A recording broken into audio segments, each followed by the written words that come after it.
It's partly cloudy out there, and it really is partly. I mean, there's some sun sneaking through the clouds, and the feel like it's 10 degrees higher than that, 93 degrees. As the morning goes on, we're going to expect the temperature to rise, even with the partly cloudy day ahead of us. So we're going to go ahead from low 80s to the mid 80s on up to the upper 80s. And it looks like we're going to hit the low 90s before it's all done. And that's what we're looking at for now. And, you know, Saturday and Sunday, 2 different days. 2 different days. Neither day do we expect any serious precipitation. But Saturday, we're expecting a high of 94 and a low of 78 with partly cloudy. But Sunday, we're expecting a high of 95 and a low of 79 with nothing but sun.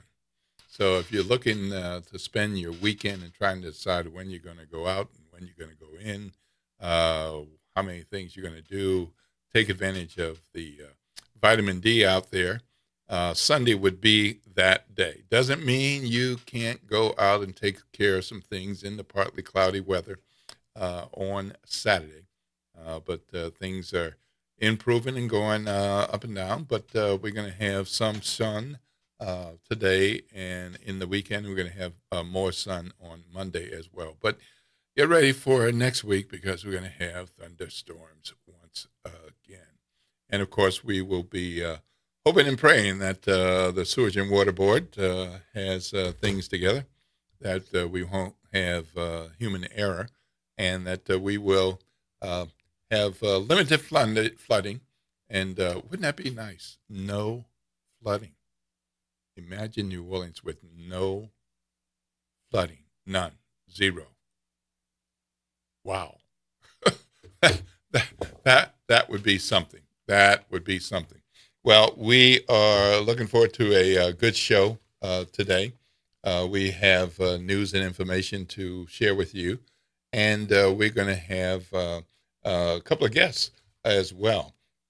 So let me just tell you about the development yesterday where the mayor of New Orleans, Helena Moreno, and the president of Jefferson Parish President Cynthia Lee Shang Thursday announced a new agreement to redevelop an area of West End Park. For those of y'all who've been around, you remember West End Park was a place to go for entertainment, dining, eating, drinking. It was a nice area. So it was a great place, but it has seen its better days. And what they're looking at is redeveloping that since it's one of those areas that has really not been in service since Hurricane Katrina. So they are looking at the area near, some of you all will remember these names: Fitzgerald's, Augie's Del Lago, Jaggers, pretty cool restaurants that were standing on pilings. And so you could go out there and get your seafood. You sit outside, sit out inside, see the lovely sunset over the lake. I remember some of those times visiting some of those places, and it was a nice place over there on West End. Joining me today is Danielle Miller. Hi Let me get a little guys. bell. Woo! All right, and we Happy Friday. Good yeah, morning, Will. How you doing? fabulous.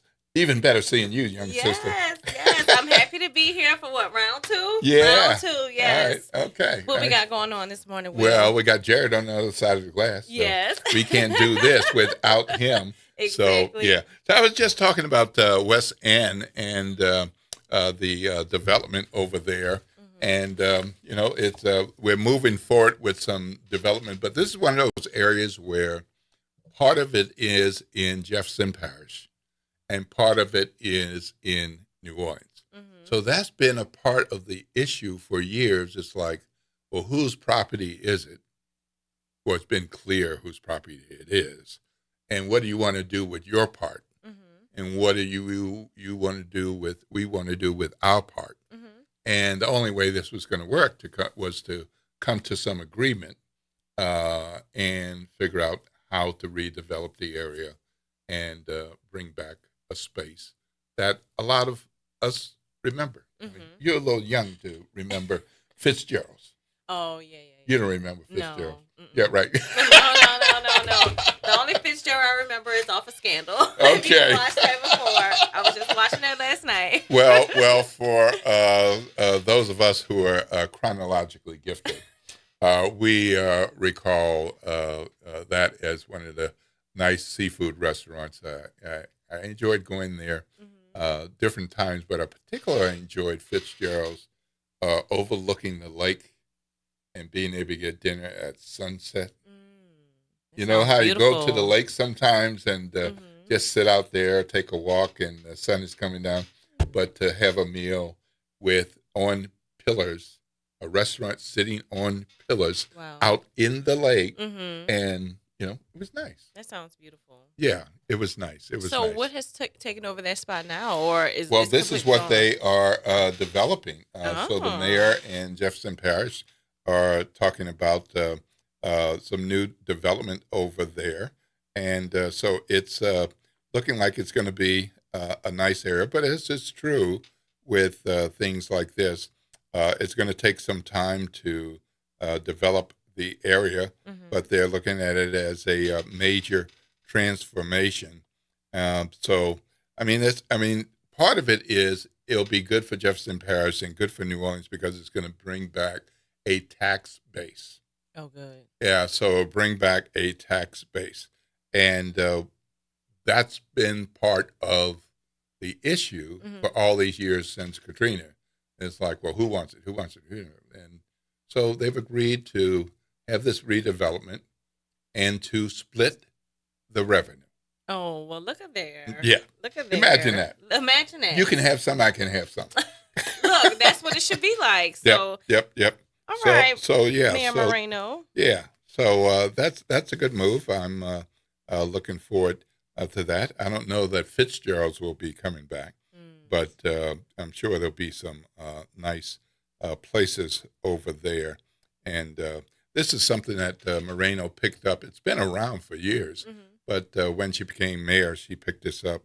And this is a part of the regional cooperation that she promised when she became mayor. Well, actually, she promised that during the campaign, Mm. but then she said she would be pursuing that. So this is one of those steps, and happy to see it. Happy to see it. Yes, So, me too. yeah. Now So, we'll have a place to dine. yeah, indeed. Well, last night, the president of these United States gave a speech. Mm. Prime time speech.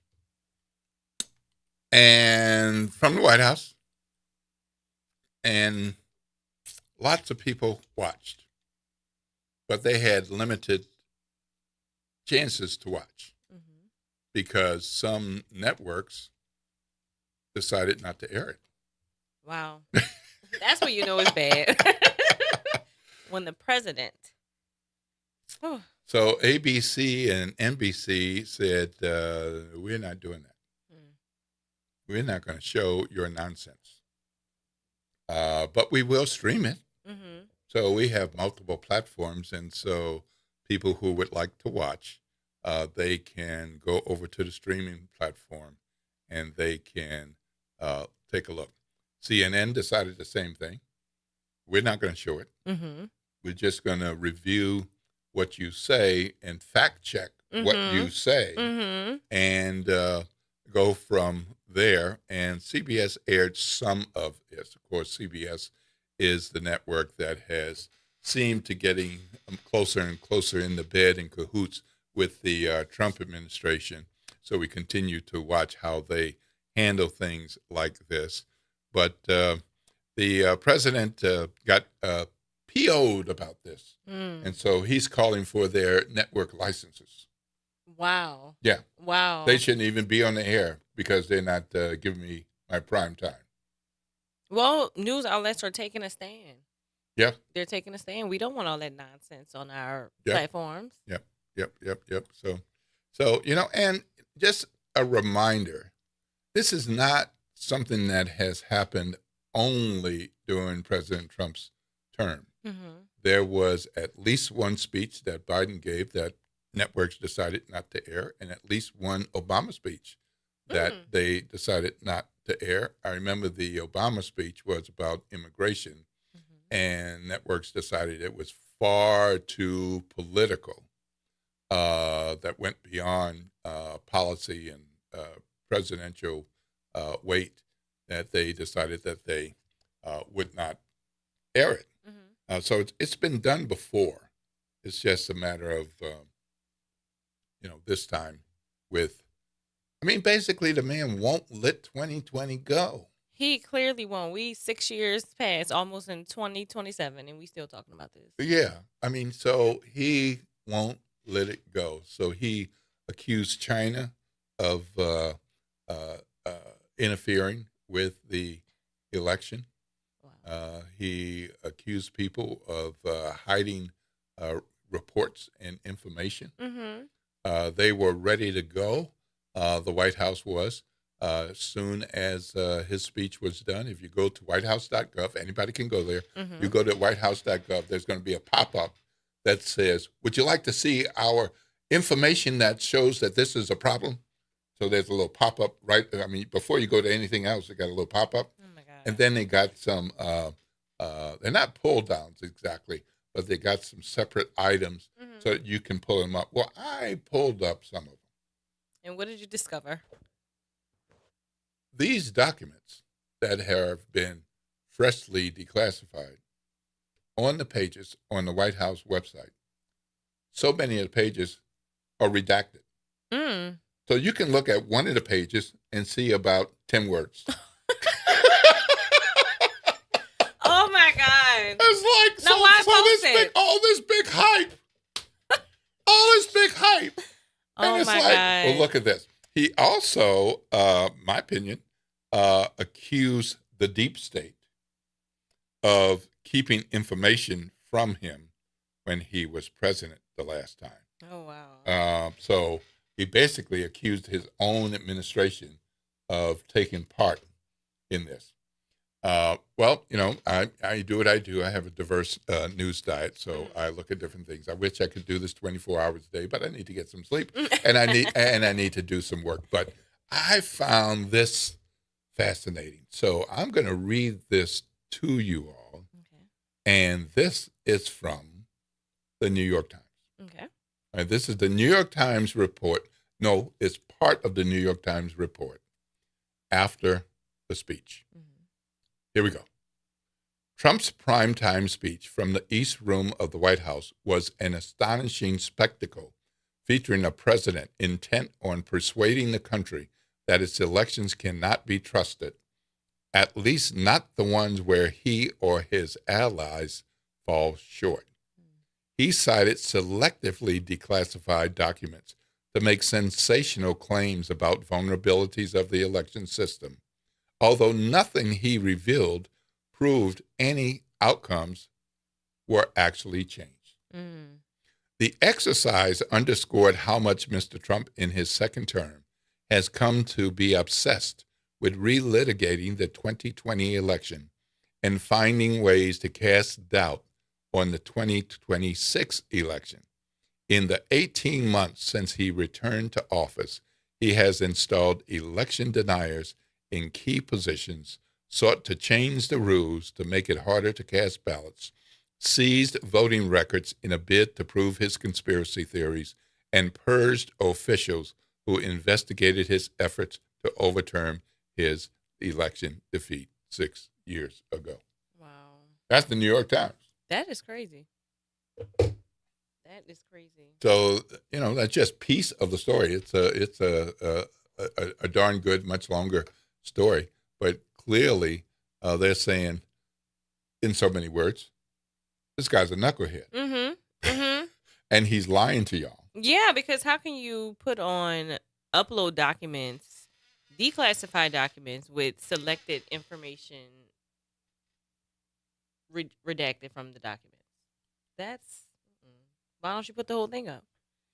Well, because he doesn't want everybody to see Exactly. the whole thing. Exactly. Now, to be fair, there are instances where whoever the president is, whether that's Trump, Biden, Obama, uh, Trump, or Ford, or Carter, or Clinton, or whoever, there are some things that if it's classified, it should not be shared because you get to know a lot as president. You get to know a whole lot.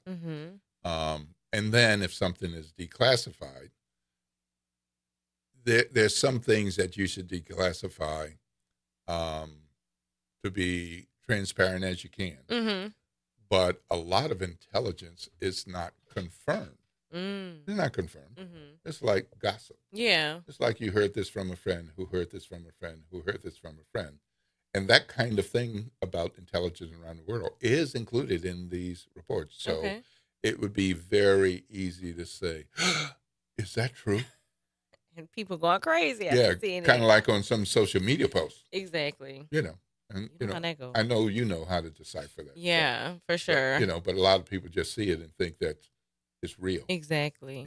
Like I'm having to teach my mom how to decipher AI posts now, and some of my friends are now showing me like, oh, this is not even a real song. This is an AI song. So I'm like, oh my God, don't tell me I'm getting that old. So you definitely do have to decipher through information these days. Yep.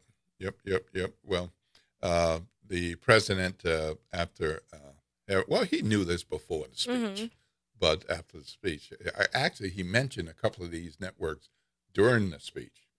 And for the record, I did hold my nose and I watched it. It was painful. Dun dun dun. It was painful, but yes, I held my nose and I watched it, and it was pretty disturbing because this is one of those things I take on as a responsibility. Because I know it's just too much for so many others to look at that, which is why I tune in to Fox News every now and then, see what foolishness they have. But I did appreciate one of their reports last night.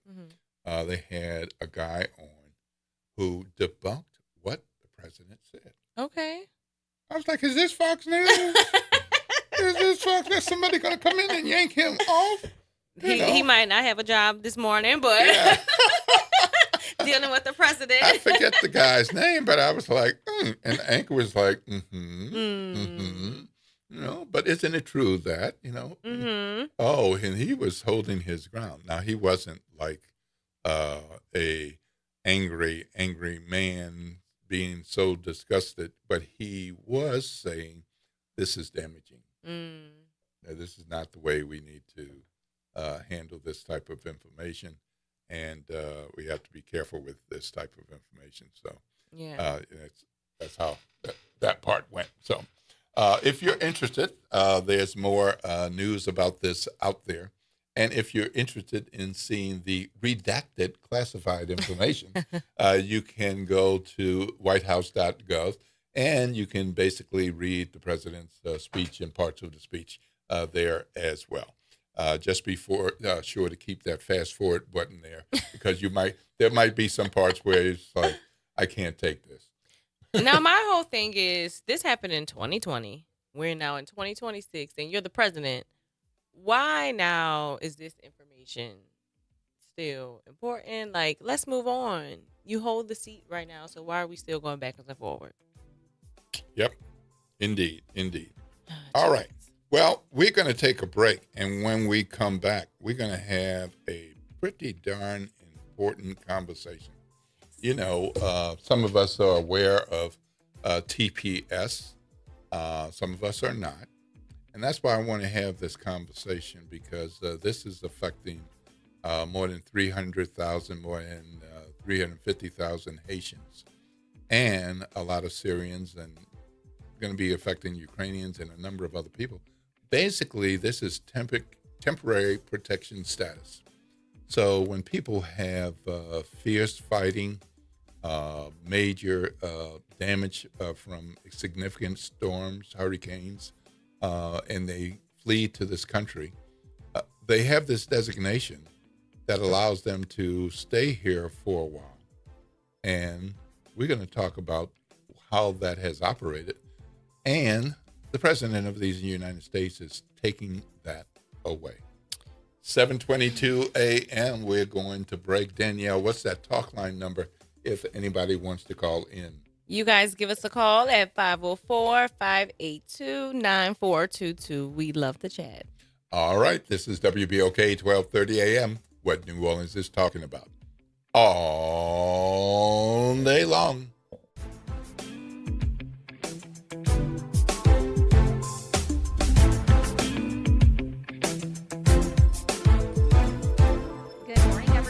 Elizabeth Kubel, and here are your Friday morning headlines for you.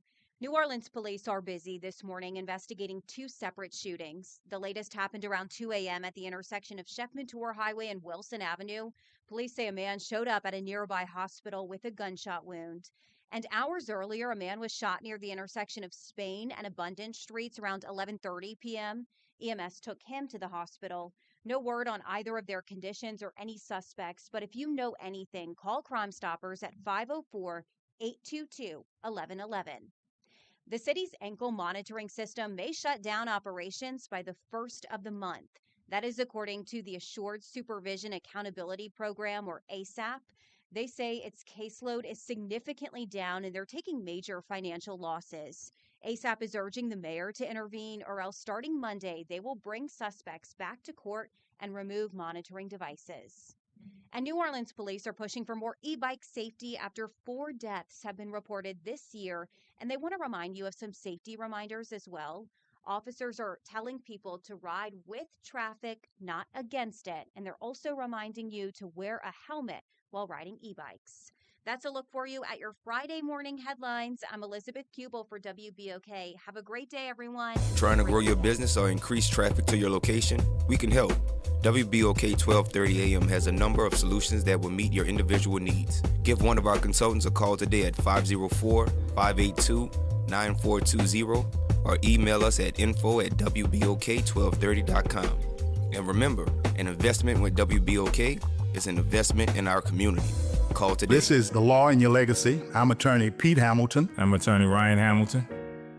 Losing a loved one is tough enough. Do you really want your family dealing with court battles and paperwork on top of it? Whether you choose a will or a trust, think ahead. Take care of your family. Let them focus on healing instead of headaches. This is not legal advice. That's just a tip brought to you by Liberty Bank and Trust. For more information, go to libertybank.net or contact us at 504-915-5016. Transform your bathroom with the beautiful quality of Bath Planet. As a trusted leader in bathroom renovation, Bath Planet has earned the Good Housekeeping seal, a symbol of quality and consumer confidence for over 100 years. Get half off installation or 18 months with no interest and no payments. Whether it's tub replacement, a shower replacement, or a tub-to-shower conversion, Bath Planet makes your custom bath fast, easy, and affordable. Here's how it works.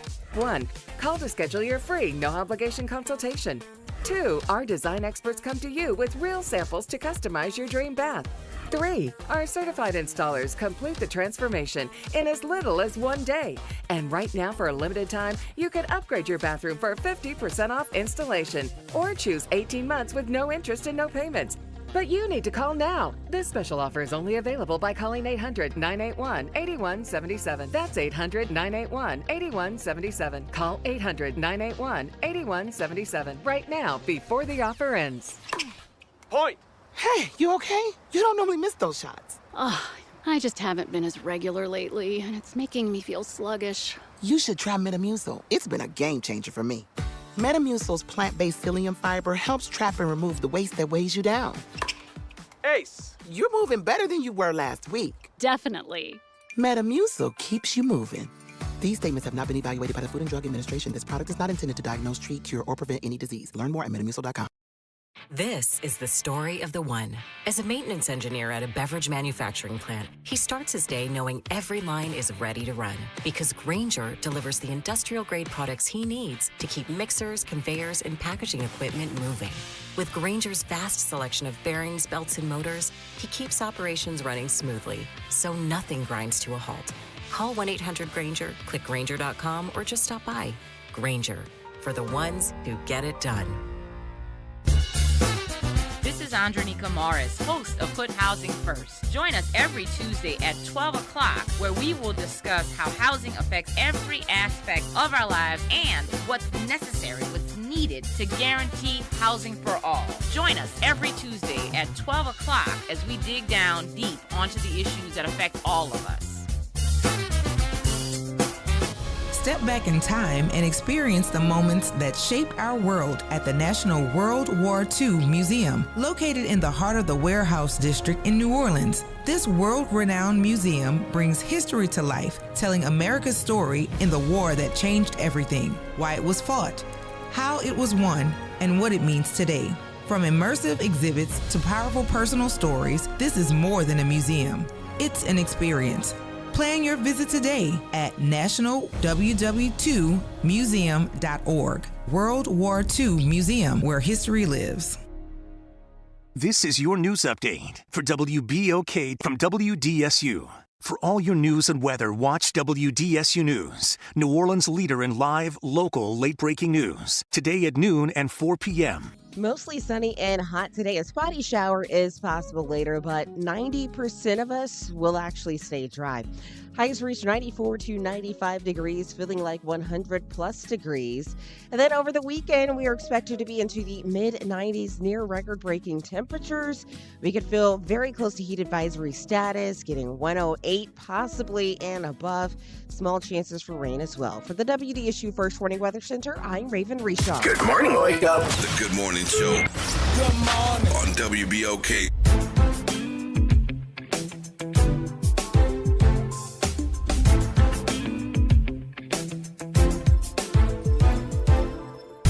Good morning, good morning, good morning, good morning, New Orleans, and welcome to the Good Morning Show. We are back at 7:29 a.m., and I'm Will Sutton, and welcome back if you've been in tune with us, and 702, 704, 706, 810, 12, or 720. And with me is Danielle Miller. Good morning. Good morning, good morning, good morning. And if you're on your way out, please be aware of the weather. Looks partly cloudy out there, and that's how it's going to be until later on. Temperatures will be going up into the 90s, and we're jumping into a conversation, a very important conversation about what's happening with something called TPS. I know that a number of you may not be familiar with that, but I guarantee you have likely been in touch with people who know TPS well. Especially because this has been something that's been around for decades, actually. But unless you're part of the communities that have been affected by TPS, you might not know. Which is why I am introducing to you my friend Jacqueline Charles. Good morning, Jackie. How are you? Good morning. I'm good. Hanging in there. Thanks for having me. Absolutely. Well, Jackie is no average reporter. So I'm not going to take up all of the time with this, but Sister has reported on Haiti and English-speaking Caribbean for decades. She knows some of all of the grassroots people, middle class, upper class people, the leaders, past and present. If you name one, I'm sure it's in her phone.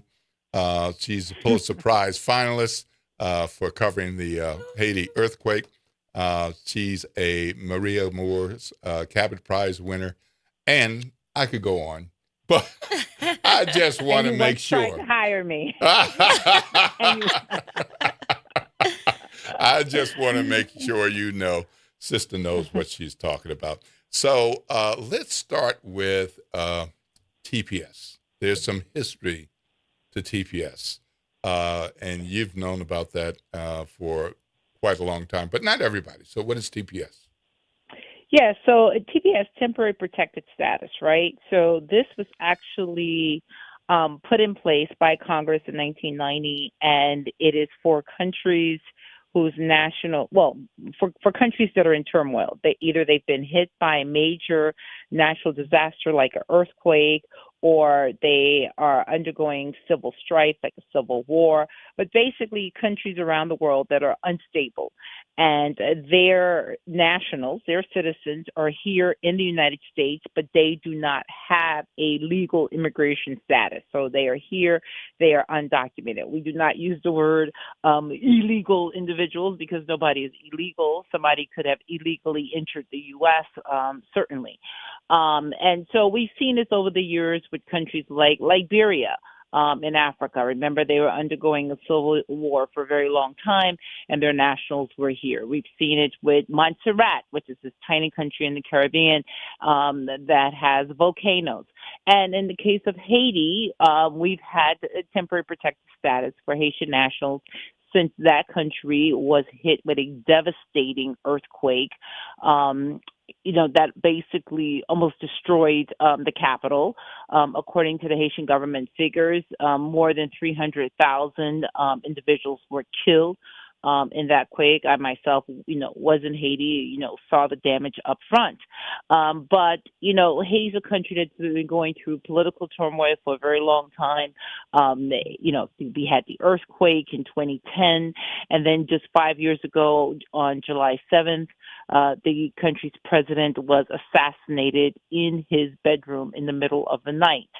And so right now, you have more than 300,000. I think the latest number is 330,000 Haitians who are actually registered for these immigration protections in the United States that has allowed them to live and work here legally. They also get driver's licenses, which is tied to their work permits. And so they have been able to basically create lives without the fear of deportation. I mean, essentially, it is protection against deportation. And so, but President Trump, starting with his first term and then most recently with this term, he has targeted TPS, temporary protected status, not just for Haiti, but for 12 other countries. And these 13 countries are all they're majority non-white countries.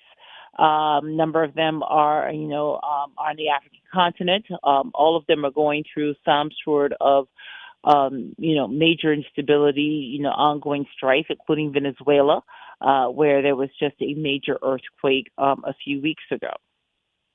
Well, and this has been through Democratic and Republican administrations, right? I mean, it's not like something he created or, they're changing times with different types of incidents. Republican and Democratic administrations have had TPS, but it seems he wants to, country by country, get rid of this. Correct. Yes. What's so interesting about the whole immigration debate is when we think of the last big immigration reform in this country, it was done under President Reagan, who was a Republican. You have always found that there have been Republicans that are very sensitive to this immigration issue and the fact that we have millions of people in this country who are undocumented, but they are contributing, they're paying taxes, and they're following the law. What we have seen with President Trump, though, he came in his second term targeting immigration. He wants mass deportations, and we've seen how that has rolled out across the country, and we've seen how problematic that has been, and even the last this week alone, we've seen, a couple of individuals killed during these immigration enforcement. And even on the campaign trail, remember, he went to Springfield, Ohio, and he says, I'm going to end TPS for Haitians in Springfield, Ohio. Well, you can't just end TPS for Haitians or Somalians in a particular community. That means you will end it for them everywhere in the United States. And that's what we've seen. We've seen where the Department of Homeland Security basically announced the termination of temporary protected status in the case of Haiti. They first tried to roll back the end date because it's given on sort of a 13-month basis. And so before the Biden administration left, they went ahead and they extended it. And then the Trump administration came in, and then they pulled it back. Well, a judge then said, nope, you can't do that because that was done by a previous administration. Okay. So then the next target is that, well, we're just going to end it. prematurely. And so what you had was lawyers who filed a number of lawsuits around the country.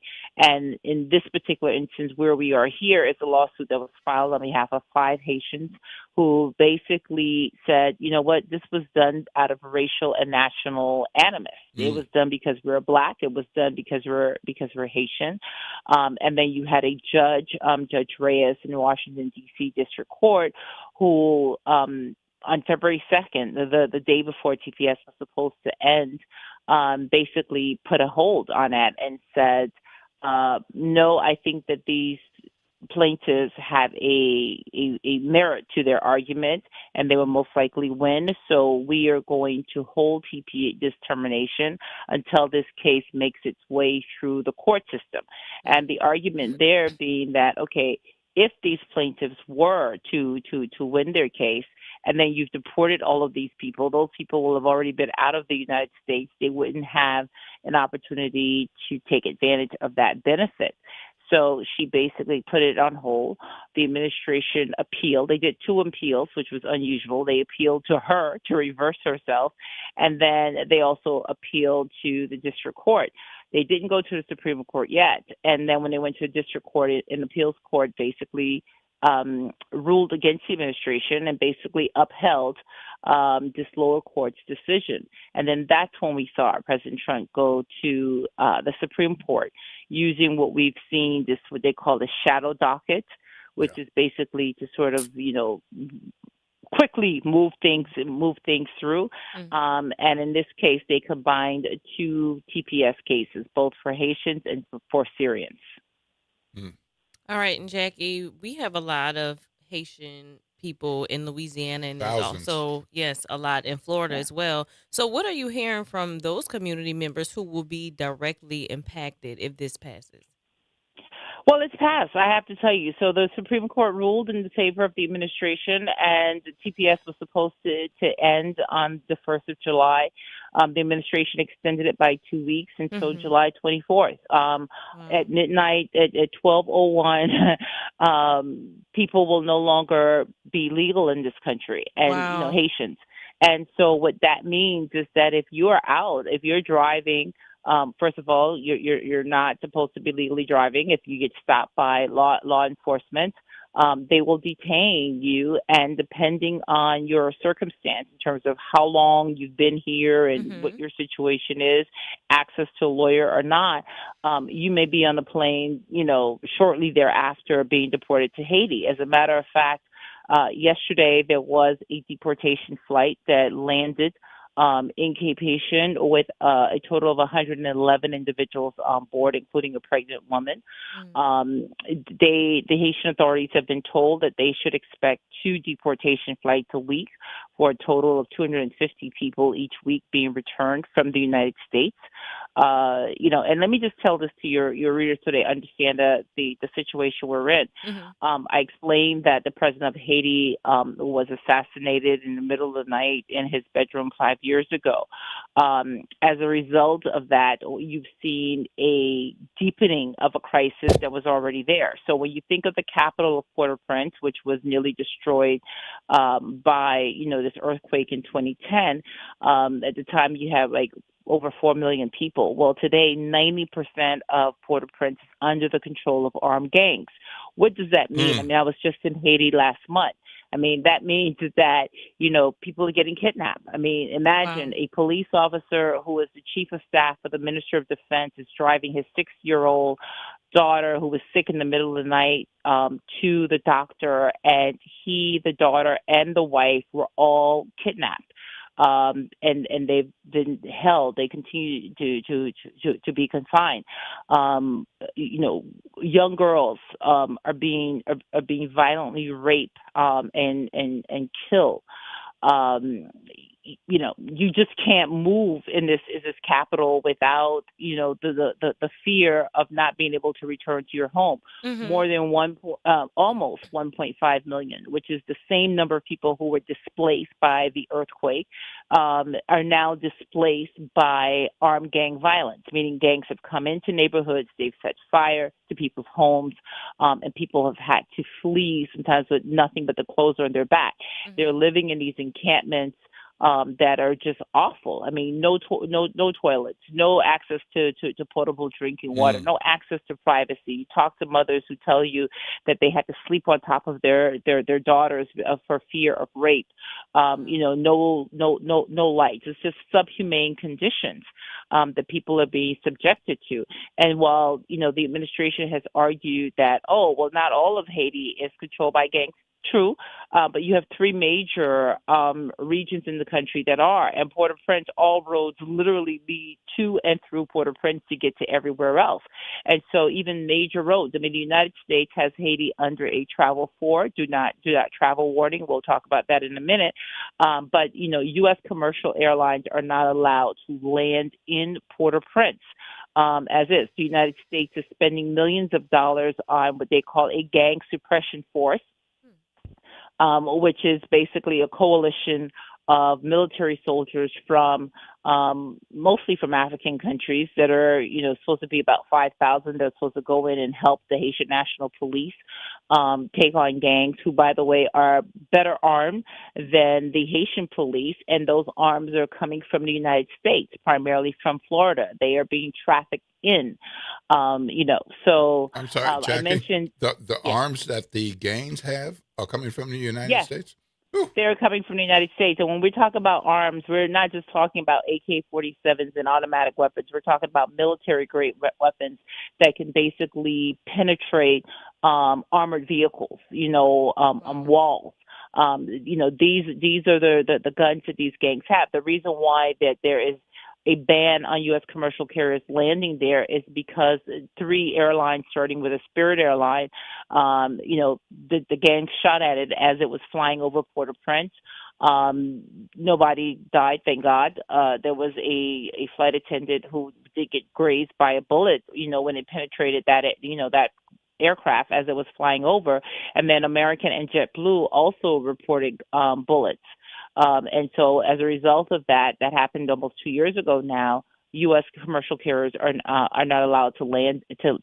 So there is this recognition by the United States. And let me tell you, this morning, I posted a story on a new State Department warning, which is highly unusual, very grim, but they're telling American citizens that, one, you should not travel to Haiti. But if you insist that you have to go, then our recommendation is that you leave DNA samples and your dental records behind so that we can identify your remains. Oh, that's too much. Never mind. Okay. My. The State Department is saying not only are we putting this country on a high risk travel for, we're telling U.S. citizens don't go there, and we are banning U.S. commercial airlines from landing there. And we're spending, all of this money and effort on getting an international force to try to, but at the same time, we are going to start ramping up deportations of Haitian nationals there because it's not safe for Americans, but hey, you're Haitian, so what? Get out the U.S. All right. I know we have limited time with you. We have to take a break. And when we come back, let's get back to the TPS and deportation. Really curious to know more about what happens with folks in the United States who all of a sudden will be determined illegally here. And it seems like they can just be zapped and go away. 7:45 a.m. Danielle, what's that talk line number? Give us a call at 504-582-9422. This is WBOK 1230 a.m. what New Orleans is talking about all day long.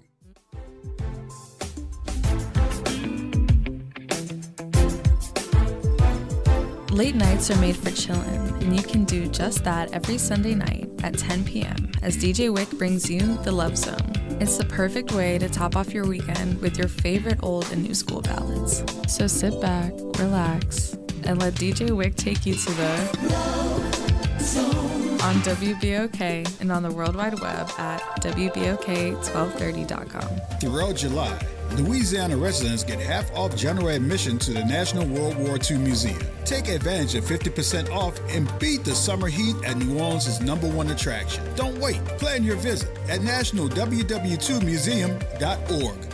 Greetings, New Orleans. It's Jamar McNeely, CEO of Inspire NOLA. Join us for our annual Inspire the City Backpack Giveaway on Saturday, July 25th, beginning at 10 a.m. at McDonough 35 Senior High School. Students will receive a free backpack filled with school supplies while supplies last. We also have limited laptops, gas cards, and more.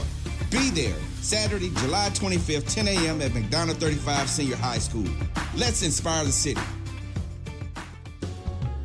This invitation goes out to all of us unworthy sinners who's been saved by the grace of God, where you and I are only made worthy by the blood of the Lamb and our Lord and Savior, Jesus Christ. We're FIJTC, Faithers in Jesus the Christ. My name is Mr. Rocky.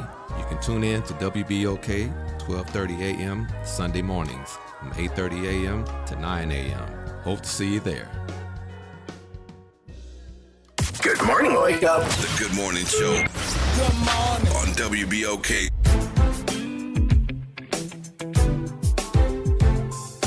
Good morning, good morning, good morning, good morning, New Orleans. Welcome back to the Good Morning Show. I'm Will Sutton with Danielle Miller. Hey, We're guys. having a conversation with Jackie Charles of the Miami Herald about Haiti and TPS. Jackie, we've got a call, and we'll take that and get back to the conversation.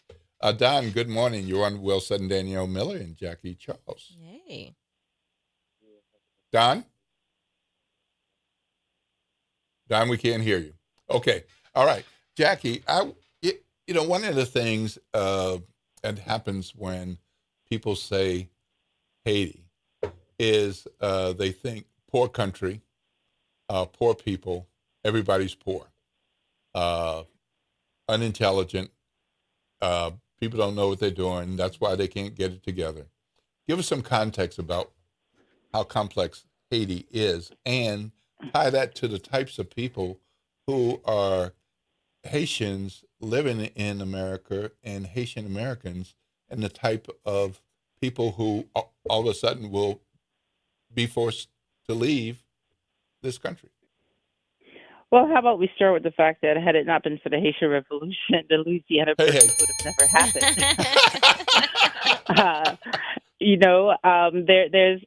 There's a lot of similarities. I mean, when you walk through Cap Haitien, if you're from New Orleans, you feel like, oh my God, this is so familiar. I know this street. I know these houses. I mean, there's just so much there in terms of that relationship. We talk about, quote unquote Haitian boat people, but the first real sort of Haitian boat people was a boat that landed, in Louisiana, in New Orleans.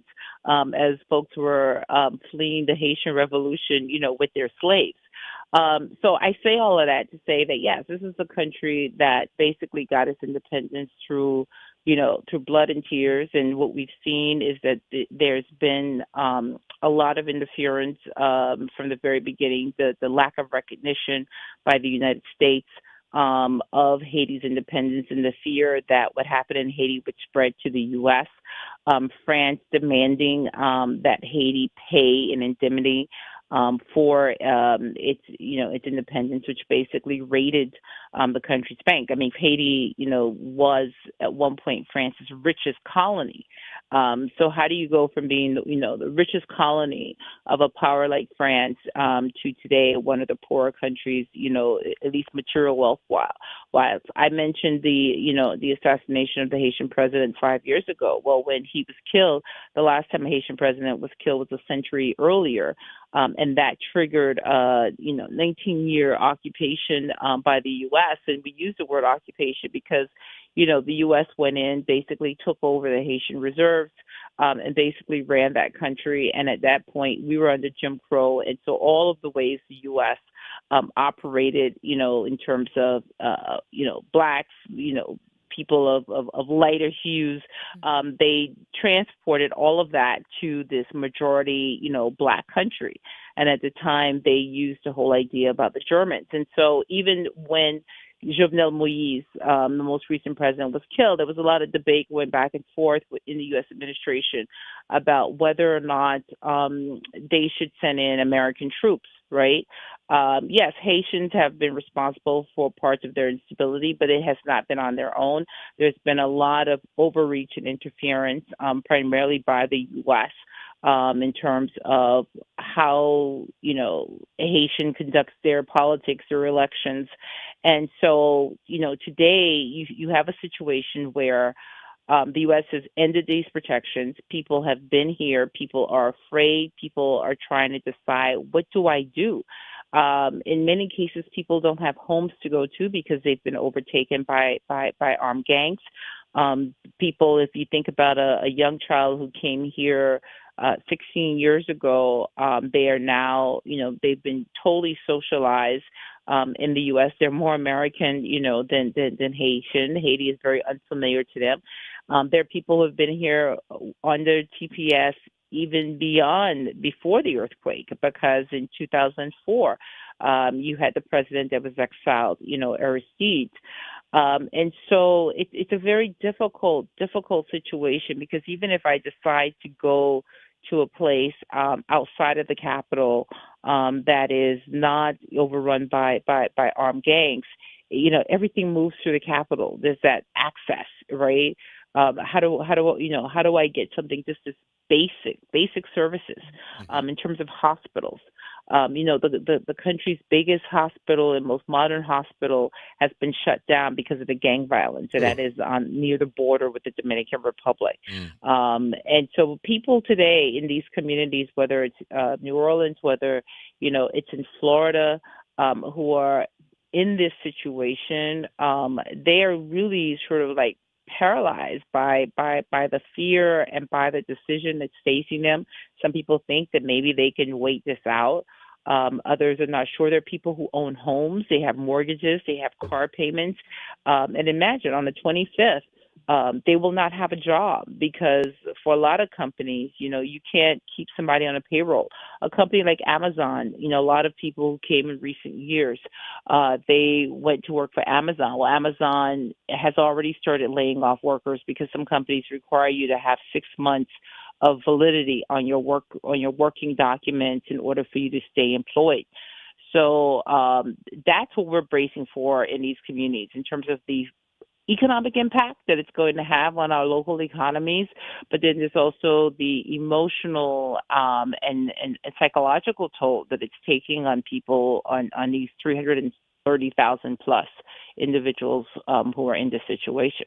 Okay, we've got Don back on the line. Good morning, Don. You're on with Will Sutton, Danielle Miller, and Jackie Charles. Hi, Don. Good morning. You said back on the line. I didn't know I was on, but That's all right. It's a very compelling story and history of the Haitian people. My question is,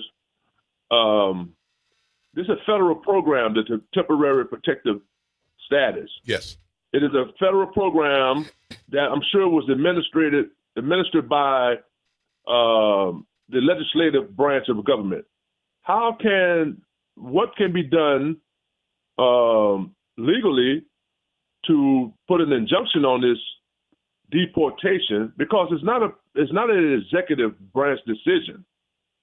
So why are we allowing this overreach from the executive branch on a program that was passed and administered by the legislative branch?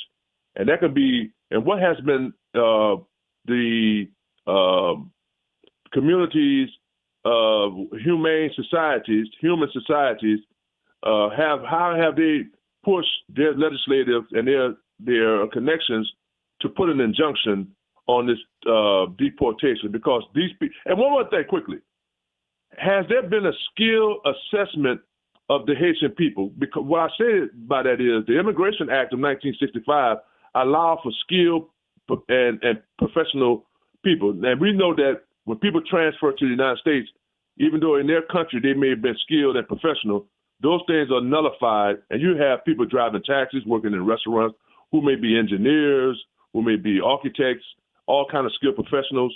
Has that been ascertained of how the Haitian people have contributed, not just economically, but also vocationally? All right, Don, let's hear from Jackie. Lord's blessings. Have a good day. So when for the plaintiffs sued, we talked about racial and national origin animus, but the other argument that they said was that this is a violation of what they call the Administrative Procedures Act, which is that when the legislature put this in place, they basically put in steps to say that in order for you to grant or renew or end temporary protected status, here are these things that need to take place. And one of them is that you have to consult with the Department of State on the conditions in these particular countries. Well, lawyers found documentation that showed that DHS Secretary at the time, Kristi Noem, had not consulted with the Department of State before she took her decision. And so when they filed that paperwork and they went before the Supreme Court, the majority of them still ruled and said that the decision of the Secretary is not reviewable. And I have to tell you, one of the people who sided with the majority, Amy Coney Barrett, the Supreme Court Justice, she's adopted 2 children from Haiti. So everybody was waiting to see where she would fall on this. And so it's very interesting. So they ruled against that and basically says you can't review that decision. So where does that take us? It takes us back to the legislature. You're right that the legislature can do this. They can pass a bill in Congress basically giving an extension for temporary protected status for Haitians. There is such a bill for 3 years. The House, it passed in the House, with the help of some Republicans who crossed over. But the Senate is a much tougher fight. And while they are trying to push this, it seems very much like a long shot. And not only do you have to get the Senate to agree, but then you would have to get enough senators so that you would have to bulletproof it against a presidential veto. So that is where they are right now. The lawyers on the original case are still, they haven't withdrawn the case. They're still trying to, figure out what their next steps are going to be. But, the clock is ticking. And as for skills, well, a lot of Haitians are in, nursing. A lot of them are professionals. And yes, in the last, 5 or 6 years, as the situation has deteriorated, in Haiti, a lot of professionals, especially doctors, have fled because they were being kidnapped. And because of the situation here in the U.S., unlike in Canada, where they could just automatically go back into some of these professional jobs that they had, people have had to drive taxis and do all of this. And so, for some people, they will be able to adjust their status because they have a child who's over the age of 21 and is a U.S. citizen, or they're married, or they have a skill set and they have a company that is willing to support them. But let me just say this president, overall, we have seen is that he has targeted countries like Haiti and other countries where he has put a stop to any adjustment of status. He now has Haiti on a travel ban. So if you are Haitian, you're in that country. If you do not have a U.S. visa, you will not be getting an American visa. If your visa expires tomorrow, that's it, because, President Trump has extended that travel ban, to Haitians. So it is a very difficult situation in terms of immigration that we've seen overall that Haiti is being pulled into as the U.S. moves to not just massively deport people, but also limit access to even legal entry into the United States or legal adjustments of status of certain group of individuals. Wonderful. Thank you, Jackie. I know you got to go, and we've got another guest coming up. But really appreciate this insightful conversation. If people want to reach out to you, how can they do that? jcharles@miamiherald.com, and I'm also on X at Jackie Charles, JACQUIECHARLES. All right. Thank you so much, my sister. Will I see you next month? You will see me next month. And let me just mention, we do have a Haiti page at the Miami Herald, so miamiherald.com/Haiti. So you can read all my stories there. All right. Wonderful. Thank you, Jackie. All right. Lord's blessings. Have a great day. Right. All right, folks. Great conversation, Danielle. Some Wonderful. things I didn't know. Taught me a lot. Yeah. So that was good. So look, folks, we got to take a break. And when we come back, we're going to be talking with New Orleans & Company about some things that are going on in and around New Orleans. Looking forward to that conversation, and hang in there. We're going to be talking to our friends from Liberty Bank as well. This is WBOK 1230 AM, what New Orleans is talking about all day long. Yeah.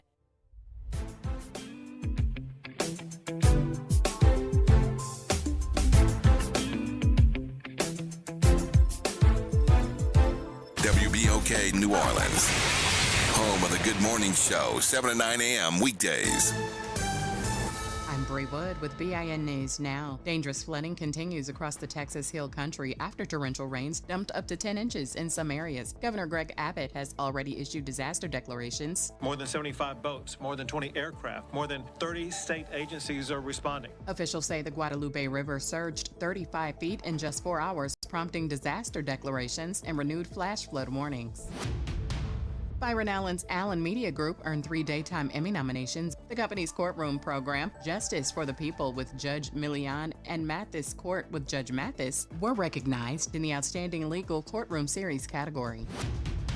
And Los Angeles Mayor Karen Bass is losing another top communications aide. Communications Director Colby Lee is resigning after just 5 months on the job, marking the 4th communications staff departure from the mayor's office in the past 9 months. Get BIN News Now on demand 24/7 on the iHeartRadio app. Good morning, Wake Up. The Good Morning Show. Good morning. On WBOK.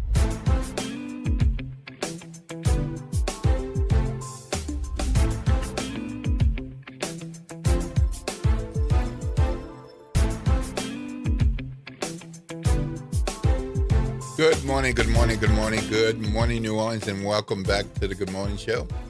For those of you all who have been in tune since some point during the 7 o'clock hour, and if you're just tuning in, that's okay. You're right on time, because we're going to be moving into a conversation with Wyatt Fortineau, an X Games athlete.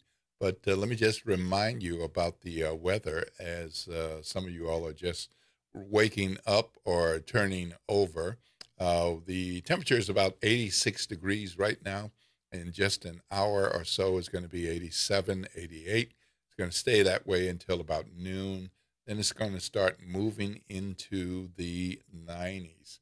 We're expecting a high of 95 and partly cloudy pretty much all day long, so to speak. So get ready and take care of all your personal items, personal care and home, and not in your car, so that you can be safe, be one of the safest drivers out there, and not one of the knucklehead or crazy drivers who cause skids and problems out there. All right, look out for our babies and kiddos. They're going to summer camp, day camp, and playing in your streets and your neighborhood, and they might be playing in your driveway as well. I am happy to say that we're going to be joining Wyatt Fortineau. He is an X Games athlete, and Danielle is going to be jumping, and I am going to be jumping in a conversation with Wyatt. Good morning, Wyatt. How are you? I can't complain. How are you guys doing? Well, fabulous. Beautiful morning. It is. Beautiful, beautiful, beautiful morning, and happy to talk with you. Wyatt. Thank you, guys. Wyatt. It's a pleasure to be able to. Yes, sir. What is an X Games? X Games. X Games is basically the biggest event in the world for action sports. All the biggest athletes from around the world come to compete in skateboarding, BMX, moto, and now they added scooters. So if this is something you guys haven't seen before in person, it's definitely something you want to check out. These are superheroes. Yes. It's insane to see. So you're from Opelousas? I'm born and raised in Opelousas, Louisiana. Proud to say that I'm Southern proud. So when did you hear of X Games growing up in Opelousas? As a kid, I never really was good at ball sports. I can't throw a ball to save my life, so I was around like the horses and equine, and I found myself on a dirt bike and just got consumed and addicted. I was the kid in second grade running to the library to look at the only magazine that had dirt bikes in it. So it's cool. And then, so I learned about the X Games as a young kid, and then later down the road, as I found myself, I was fortunate enough, I travel and go out of Louisiana now for contests and events, and then I found myself on the biggest stage of where I dreamed to be with the guys I looked up to my whole life. So it's incredible opportunity, and now to have it come to New Orleans, my home state, like, it's insane. Yeah, I actually recently just saw a post yesterday. One of the content creators shared about the X Games, and this is my first time seeing this in New Orleans. So, how do you feel about bringing this to the city of New Orleans for more people to enjoy?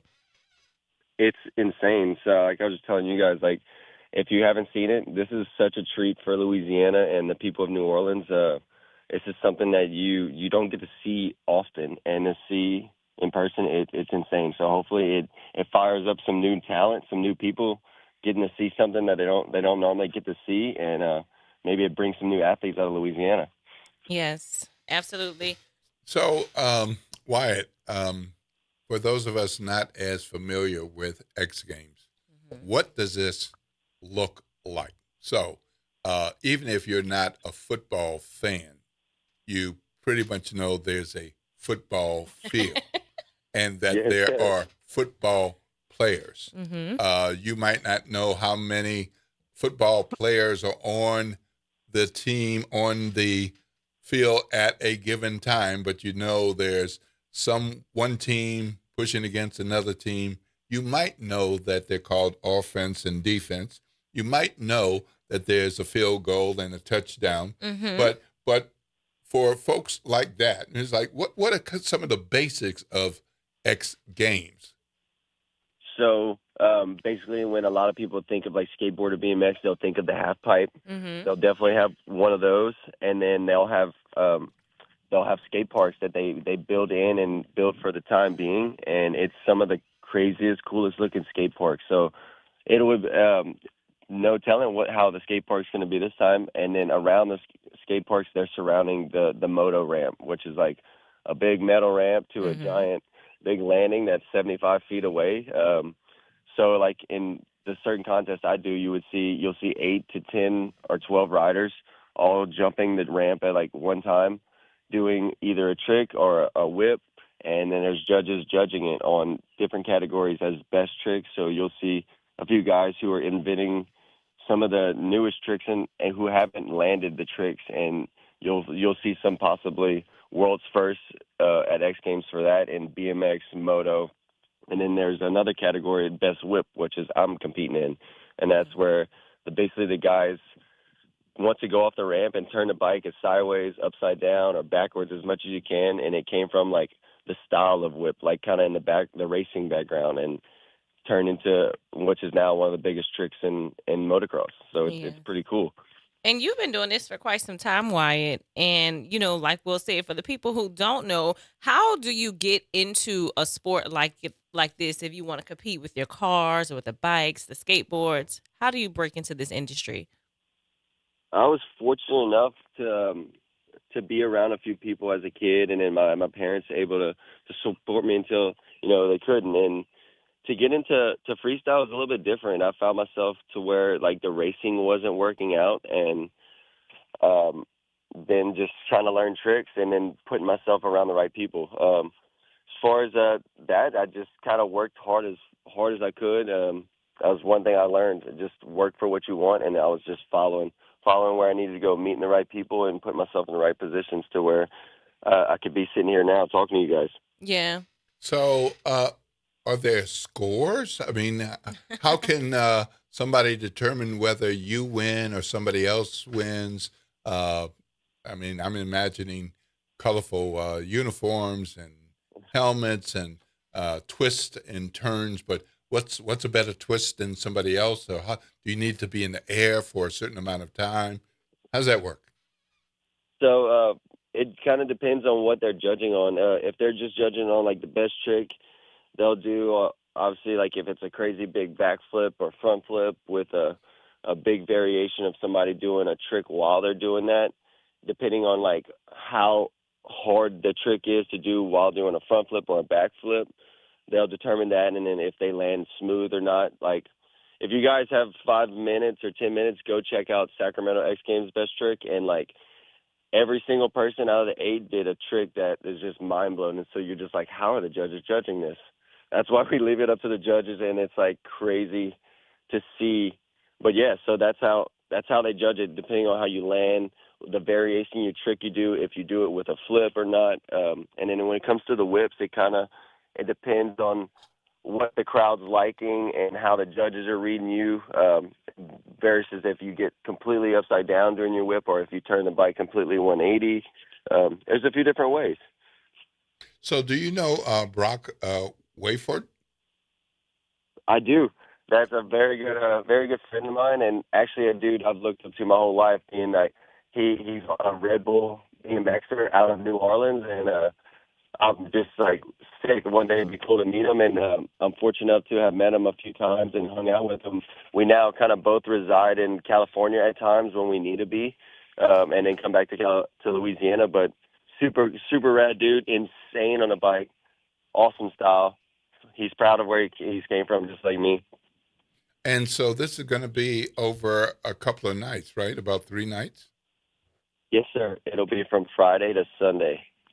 All right. So if somebody says, I think I'm going to check this out, but they're not so into it that they're going to go all 3 nights. Is there a particular night that might be a good night for a introductory a visit to check out X Games? Great question. Yes, sir. Friday or Saturday. Friday night, I'm competing in Moto X Best Whip, where you'll see a women's skateboard, I believe, Friday, and also a BMX contest, and then Friday as well. They're doing Moto X Best Trip. So either Friday or Saturday, you'll get to see all of the different sports compete. Why you breaking up a bit there? Yeah, you're breaking up. I'm not sure what's happening on your. Can you hear me? But yeah, that's better. Perfect. Okay. Or were you saying you're going to be there all 3 nights or just Friday? I will just be competing Friday, but if the person wants to get the full experience, either Friday or Saturday will be the best days, because those 2 days are the days that every different sport is going to play: moto, BMX, and skate. Where Sunday is just skate and BMX. Yes. So you'll get to see the full experience if you go either one of those days. And Friday, y'all guys will get to watch me, the Louisiana hometown dude, throw down. Okay. Awesome. All right. I'm looking forward to it. So there's some behind-the-scenes access for kids. Mm-hmm. You know about that? Awesome. I can't wait to see that. Let's go. All right. Yeah, we, according to what we heard from New Orleans and Company, participating organizations include Son of the Saint, Parasite, DIY Skate Park, USO of Louisiana, Youth Empowerment Project, Bike Works, and Boys and Girls Clubs. Mm-hmm. So that should be a good opportunity for them to either get introduced to the sport. But I know there are a number of skateboarders and BMX folks around the greater New Orleans area. There's places where I drive where I see folks pulling in and pulling out with their boards and cycles. So I know there's some interest around here. And it might be something that some kids might be interested in. Yes. Heck yeah. Hopefully folks can find out more about that. And do you know anything about the Youth Empowerment Project at all? I do not. Can you explain? Okay. So apparently there's a partnership with Youth Empowerment Project and CA Skate Parks to give 10 participants 16 to 22 an opportunity to learn from the design and the build out of the X Games skate courses. Mm-hmm. So that sounds like a little bit heavy, higher level of learning and beyond basic introduction to the sport.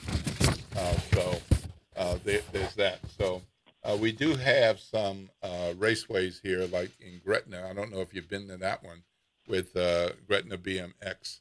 Have you had a chance to be there by chance? No, sir, I haven't yet, but I would love to check that out soon. Okay. All right. And so the folks who are going to be competing this weekend, where are they coming in from? All across the world. So a lot of the athletes, we competed in Sacramento about 3 weeks ago, and then from Sacramento, a lot of the athletes flew to Japan straight from the event to compete in the X Games Japan, and then now they have a week off, so they got complete with the X Games in Japan last weekend, and then kind of on the travels and the road to get here, getting ready for that. So like every country, not every country, but there's people from across the world, from China, Venezuela, Spain, USA. The list goes on. So if people want to check you out online, is there a particular YouTube channel or Instagram where they can see who you are, the homeboy, and then see you in person? Heck yeah! My YouTube is Wyatt Fontenot, and then my Instagram is where I have a lot of activity on. It's Wyatt Fontenot as well, or WYO _825, and I'm gonna be posting a lot and doing as much as I can to keep everybody updated the week of X Games and leading up to it. It's a dream come true to be where I'm at, and now to be able to be back in my home state and just show everybody where I'm from. I've been telling everybody about the food. They better get ready to eat some good food. Right, of course. That was going to be my next question for you. Why? Where are you looking forward to eating when you come in New Orleans? Oh, I'm going to go get breakfast at Cafe Du Monde, and then I got to have some good boudin and just seafood. It's hard when I'm traveling. Nothing will ever beat Louisiana food, so I'm going to be eating as much place as I can. All right. Yeah. And that last name, folks, is Fontenot. Fontenot.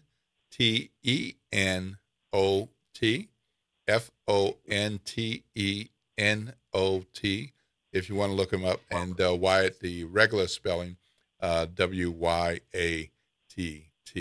And once again, you're on Instagram where? I'm on Instagram, and you can find me at WYO _825. You can call me YO. Okay. I just followed you, Wyatt. Follow back. All right. Thank you so much. We're going to take a call. If you have another couple of minutes? I do. Okay. All right. Good morning, James. You're on with Will Sutton, Danielle Miller, and Wayne Fontenot. Good morning, host, and good morning, guest. Oh, man, I'm so glad to hear you a Louisiana boy. I just got one question. I'm going to bag out the way. What Louisiana do you bring to this sport? I'm going to hang up and listen. All right. Lord's blessing, James, and we'll hear the answer. Have a great day. Wyatt? Yes, sir. So he wants to know what kind of Louisiana sauce do you bring to X Games? Everybody knows me as the Raging Cajun, so I try to keep that style and personality about me. But you guys are going to see me throwing down and putting all the Tonys on the food out there. All right. Well, thank you, Wyatt, for joining us today. We appreciate it. A lot of folks, I'm sure, learned some more things about the X Games and the opportunity to see X Games right here in New Orleans. The fifth X Games on MoonPay X Games NOLA. So this is going to be an exciting opportunity. Looking forward to hearing more about it, and good luck with the scoring with the judges. Thank you guys so much. It's been a pleasure to be able to talk to you guys. Thank y'all for having me. All right. Thank you. Lord's blessings. Have a great day. All right, folks. We're going to go to break, and when we come back, we're going to have some more news and information for you. There are a lot of things going on in the world. We want to make sure you know about some of them. If we had more time, we would cover so much more. But we're going to have the front porch coming up 9, and then we're going to have Tavis Smiley, and then we're going to have the G-Man, Gerard Stevens, on the reality check later in the afternoon. It is 8:20 a.m. Don't go anywhere. We've got more for you right here on the Good Morning Show. Danielle Miller, what's that talk line number? Y'all know the drill. Give us a call at 504-582-9422 because we love to chat. This is WBOK 1230 a.m. what New Orleans is talking about all day long. Yes.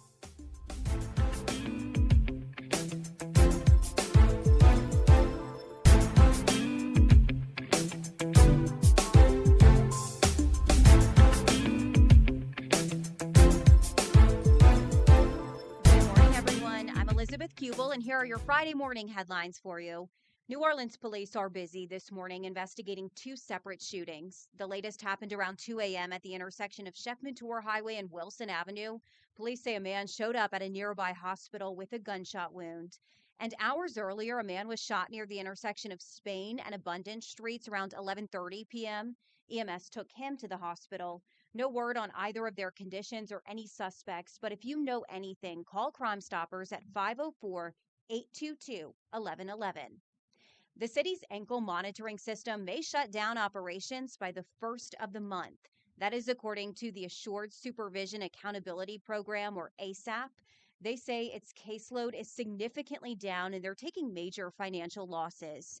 ASAP is urging the mayor to intervene, or else starting Monday, they will bring suspects back to court and remove monitoring devices. And New Orleans police are pushing for more e-bike safety after 4 deaths have been reported this year, and they want to remind you of some safety reminders as well. Officers are telling people to ride with traffic, not against it, and they're also reminding you to wear a helmet while riding e-bikes. That's a look for you at your Friday morning headlines. I'm Elizabeth Kubel for WBOK. Have a great day, everyone. Missed a show? Want to hear that guest everyone's talking about? WBOK is now streaming on all your favorite podcast apps. Just search WBOK Media, hit download, share with a friend, and don't forget to rate your favorite shows 5 stars. Because when our voices are heard, our impact grows. Step back in time and experience the moments that shaped our world at the National World War II Museum, located in the heart of the Warehouse District in New Orleans. This world-renowned museum brings history to life, telling America's story in the war that changed everything, why it was fought, how it was won, and what it means today. From immersive exhibits to powerful personal stories, this is more than a museum. It's an experience. Plan your visit today at nationalww2museum.org. World War II Museum, where history lives. Climate Hope NOLA presents this month's climate keyword, adaptation. Climate adaptation means preparing our communities for stronger storms, hotter days, flooding, and rising water. That means planting trees, restoring wetlands, protecting homes, and helping families recover stronger after disasters. In New Orleans, resilience is part of who we are and how we survive. Learn more, stay informed, and take action with Climate Hope NOLA. Visit Team Hope NOLA on Instagram to learn more. The New Orleans Jazz and Heritage Foundation is the nonprofit organization that owns the New Orleans Jazz and Heritage Festival, presented by Shell. With the funds generated from Jazz Fest, the foundation invests in Louisiana companies through economic development, cultural enrichment, and free educational programs. To learn more about what the New Orleans Jazz and Heritage Foundation does, please visit www.jazzandheritage.org. This is Andronika Morris, host of Put Housing First. Join us every Tuesday at 12 o'clock, where we will discuss how housing affects every aspect of our lives and what's necessary, what's needed to guarantee housing for all. Join us every Tuesday at 12 o'clock as we dig down deep onto the issues that affect all of us. This is your news update for WBOK from WDSU. For all your news and weather, watch WDSU News, New Orleans' leader in live, local, late-breaking news. Today at noon and 4 p.m. Mostly sunny and hot today. A spotty shower is possible later, but 90% of us will actually stay dry. Highs reach 94 to 95 degrees, feeling like 100 plus degrees. And then over the weekend, we are expected to be into the mid-90s, near record-breaking temperatures. We could feel very close to heat advisory status, getting 108 possibly and above. Small chances for rain as well. For the WDSU First Warning Weather Center, I'm Raven Richard. This is The Law in Your Legacy. I'm attorney Pete Hamilton. I'm attorney Ryan Hamilton. If you had $1 million, would you leave it to an 18-year-old? Hopefully not, but that's exactly what can happen with a simple will. The money goes straight to your kids when they hit the legal age, no guardrails. A trust lets you control when and how they receive their inheritance. You can set ages, milestones, or even make sure they finish school first. Give them security, not a spending spree. This is not legal advice. That's just a tip brought to you by Liberty Bank and Trust. For more information, go to libertybank.net or contact us at 504-915-5016. Good morning, Wake Up. The Good Morning Show. Good morning. On WBOK.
morning, good morning, good morning, good morning, New Orleans, and welcome back to the morning show. I'm Will Sutton, and I'm here with Danielle Miller. Good morning. And it is 8:29 a.m., and we are happy to have you all with us as we move along this day, and as you're getting ready to get up and get out of there. Please, please, please, please take care of your personal business at home, so you're not trying to do that kind of thing in the car. Watch out for our babies and the kiddos. No, they're not going to school today, but they're out there going to the Nord parks, going to swim lessons, going to day camp, summer camp, or just playing in the neighborhood, and they might be playing in your driveway or on your street. So watch out for them, and that will be a good thing. Let everybody live for another day. Welcome back, Dr. Angel Burns from Good morning. Liberty Bank. Good morning. Happy to be here. Well, happy to have you here, and you've got some good news to share with us. I know we have a young man on the phone, but before we get to that, you had some good interaction this past weekend. Yeah, thank you so much for connecting myself and Liberty Bank with Hampton University's Alumni Association. Your conference last weekend was amazing. It was an amazing conference. The energy was high. That the luncheon with the speakers, that conversation you led, that was some really important topics that were covered. And it was an amazing event. So we were excited to be a sponsor and be a partner. But what came out of that relationship or those interactions was opportunities to continue the conversation, continue the relationship. And what we're thinking about is we're seeing opportunities to partner with some of the young alumni at Hampton University and then expanding to other HBCUs in our local area and working with them to educate other young adults about topics such as Our Money Matters. You know, I'm passionate about Our Money Matters, and I know sometimes everyone's like, oh, she loves Our Money Matters, but the reason why is because we never stop learning and we don't know what we don't know, and young people resonate with other young people. And so I forgot what generation I'm. I think maybe I'm X. What? I'll say in July 25th, I'll be 57. So what generation is that? That's after the boomers. So yeah. Yes, it's definitely after the boomers. I think my mom's a boomer. Right. So I know I wasn't a boomer. No, I just didn't know if I was a X, Y, or Z. Yeah. But the point is, the 20-year-olds do not want to hear from the X generation. You know, they rather talk to each other. And so we see an opportunity there where our young people who are recent graduates, they can talk to their peers and get their peers excited about saving and about taking advantage of your 401k. If your employer gives you a 3% match, you at a minimum should be putting 3% away so you can get that 3% free money from your employer. You're just letting it sit there. Yeah, you're giving away free money. And then a lot of people I've learned, even with myself, you think you can't afford to save or you have plenty of time to save. But I tell everyone, Google and research compounding interest. What you lose is the time. Yep. You Can't lose. get it back. You can't get it back. Yep. And young people can help us get that message out. Absolutely. You can't be 60 and say, I'm going to start. Yeah, you can do that, but you've missed a bunch of years. They call it the catch-up plan, but the catch-up plan can be painful. It's hard to catch up, you know? And there are all kind of mathematical scenarios that show you could save from 20 to 30 for 10 years, $8,000 a year, never save again, and have more money saved for retirement than the person who started when they were 30 and saved for 30 years. It's the way compounding interest works. Everybody should research that. It will blow your mind. You know the emoji where the confetti is popping out of your head? Absolutely. Compounding interest was that for me. That was a big wake-up call. Yeah, absolutely. Wow. And Liberty Bank, of course, is a good community partner. and one of the organizations that you all partner with is Junior Achievement. Mm-hmm. And you all have done that for a while. And, Oh, yeah. It's not a single event kind of thing. I mean, We're in it you're for the in long there, haul. You're in it with them, and there was some big news that just happened not that long ago. Tell us about the partnership and what happened. Right. Well, Junior Achievement has been doing some amazing things in the New Orleans location, Junior Achievement of Greater New Orleans, for many, many years. And just recently, within the last couple of months, Junior Achievement of Greater New Orleans has served its 1 millionth student. 1 million. That's a lot. Yeah. And so Junior Achievement has programming for kindergartners through 12th graders, young adults, new entrepreneurs. It's very different. It's expanded and it's grown so much from maybe Junior Achievement when we were in school. And so Terrell has taken advantage of a lot of these programs, and he actually You're just talking about Terrell. Everybody, who is this? Who is the 1 million student? Terrell Brooks is our 1 millionth student. Yay! All right. He is an amazing young man. All right. All right. Yes. And we've got Terrell Brooks on the line. Good morning, young man. Good morning. You're How's it on with going? Will Sutton and Danielle Miller. And, of course, you know Dr. Angel Burns. How are you today? Terrell? Yeah, hello. Hi. How are you today? I'm doing good. How about y'all? Fabulous. Did you ever think that you would be the 1 millionth anything? I can't say that's something that crossed my mind, especially when I first joined Junior Achievement. It was just the idea that, like, I can bring entrepreneurship into, I guess, the area, and I can actually, like, create a business and create change with an idea that I had. So when did you get connected with Junior Achievement, and why did you make that decision? So I got connected with them through my teacher.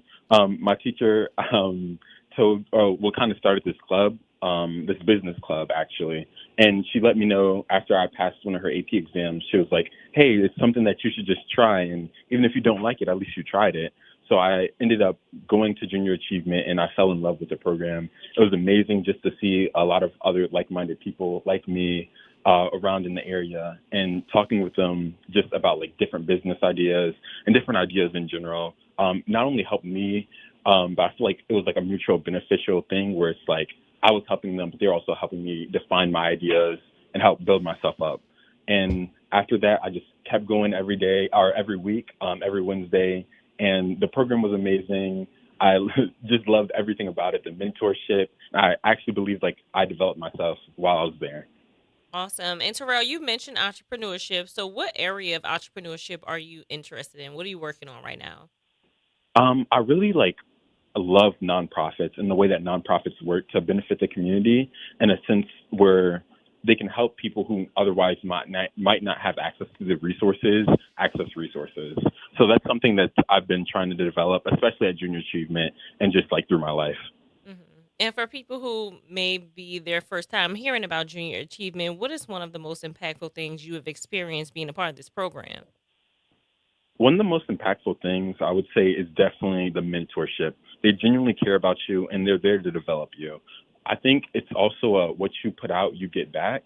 And if you're going there every week, if you're putting your all in, they're definitely going to put their all back into you. And I can say that's something that's 100% true for me. And I just really enjoy that about it. So what grade were you in when you started with Junior Achievement? Because you're a rising junior at Frederick Douglass High School right now, right? Oh, I'm a rising senior right now. Rising senior. All right. Oh, graduation coming up soon. Okay. Yeah. All right. I started when I was a junior at Douglass, and now I'm a rising senior. And yeah, I would just say, like, through that short year, I've definitely felt like the impact. And I can't wait to just be a part of Junior Achievement for years and years to come. So how have you changed in that year? What have you gotten from Junior Achievement that you feel might have been missing if you didn't make this connection?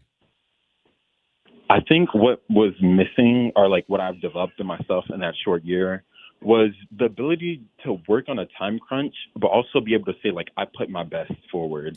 Junior year, as many know, is like really stressful. It's a lot of programs you're applying for. It's a lot of things you're doing, practicing for AP classes, a lot going on. But junior achievement made it seamless to be able to give me time to work on my project there. And they also allowed me to just connect with other people who were going through similar things. So it wasn't like I'm the only one, like, putting in a lot of work in school, but also having to do this project. There was a lot of other people like me that's putting in a lot of work, that's doing these things, but also like creating a nice business. So I would say the thing that I most developed in that time was time management, the ability to go from like one zone like school, then go to junior achievement and be able to have time to develop myself and develop my project, and to go home. Normally, I would say, like, I'm not that good with time management, but through junior achievement, it definitely helped my time management of doing a lot of big tasks at once.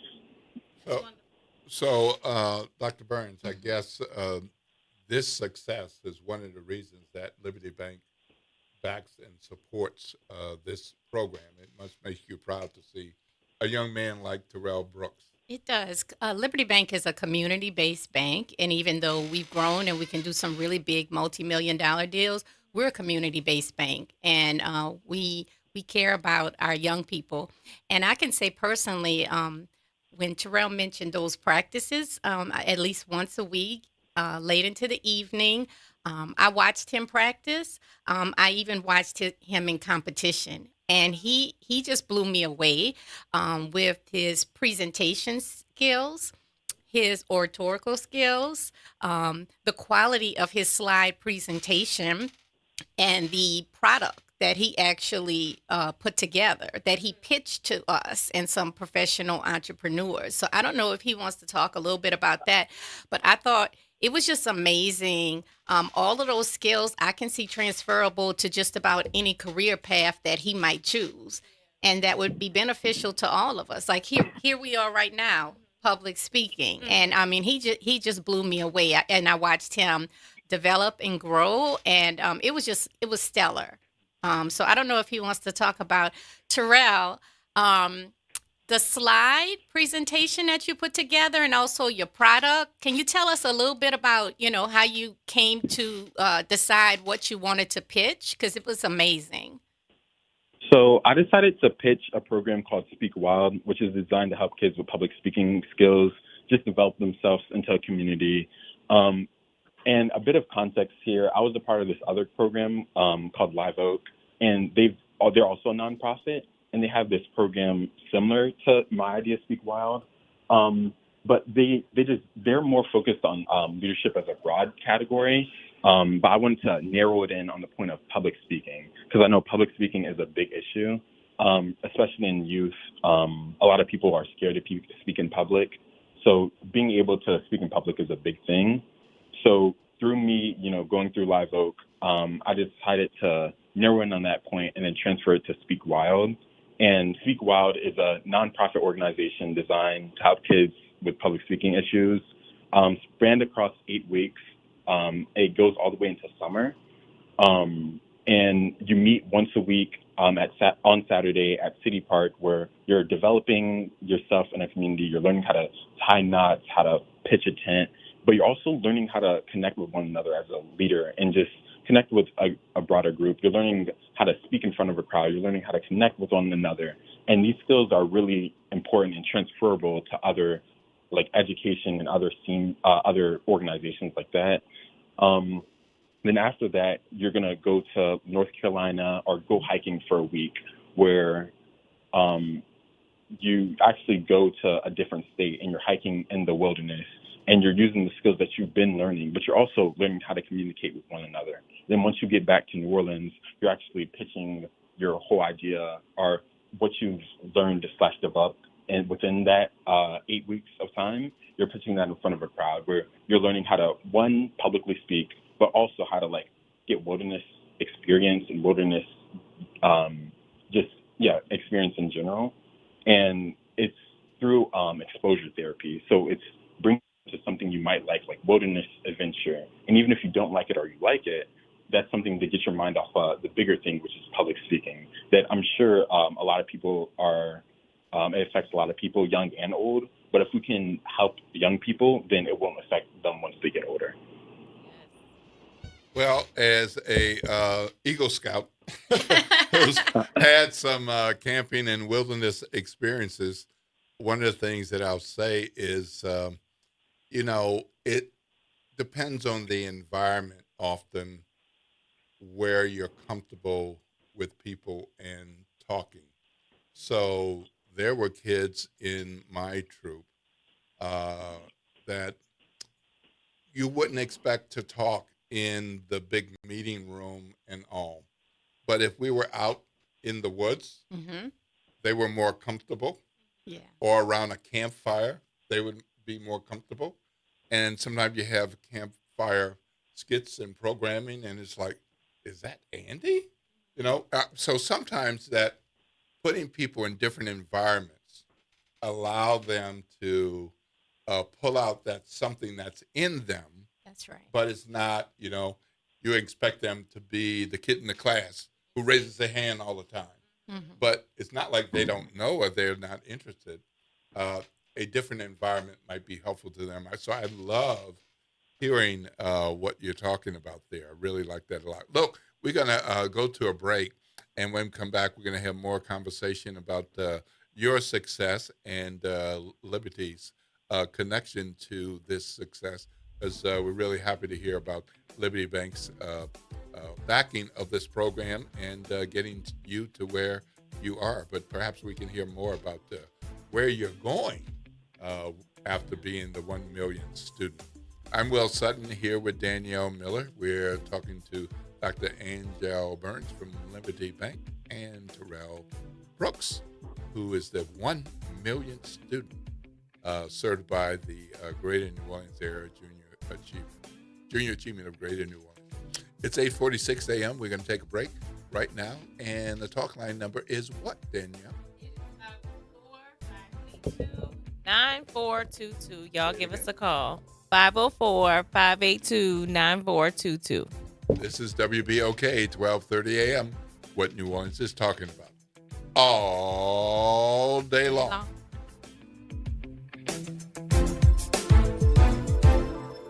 It's off the top with Norman Robinson on WBOK 1230 AM. The current skirmish between Governor Jeff Landry and Mayor Helena Moreno is not a good look for the city or the state. There can be no winners here. Louisiana cannot possibly prosper by weakening New Orleans, and New Orleans cannot prosper by constantly bickering with Baton Rouge. The people did not elect leaders to win political feuds. They elected them to solve problems. Governor Landry's ridiculous statement that New Orleans is no longer as important to Louisiana as it once was has certainly struck a nerve.